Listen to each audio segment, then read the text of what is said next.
Magandang araw po sa ating lahat. Welcome ulit sa ating munting channel, ang Yellow Mix Vlog. And po may papasilip ako sa inyo ngayong lupa. Residential, commercial lot, back-to-back road. Along Provincial Road po siya.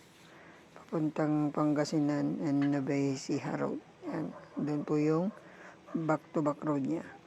So may sukat po ito na 4,501 square meter. Titled property po ito. Nakapangalan po sa seller yung title nito, so wala pong extrajudicial. Ito po yung umpisa lang lupa. Tapos may frontage po na 25 meters hanggang dun po sa may pader na yon. Pahaba po yung property hanggang dun sa may pader din dun sa dulo na may kalsada po sa dulo po. So yung property natin ay pwede pong gawing mga hotel ganyan, paupahan. Pwede po sa lahat ng business po ito. Napakalapit po ito sa Tiplex, sa may Exit Carmen. Mga 5 minutes nandito ka na po sa property. Ayan. Tapos hanggang Manila po, nasa lang, 2 hours and 10 minutes. Ganun po ang biyahe po from Manila. So, accessible po itong property na to.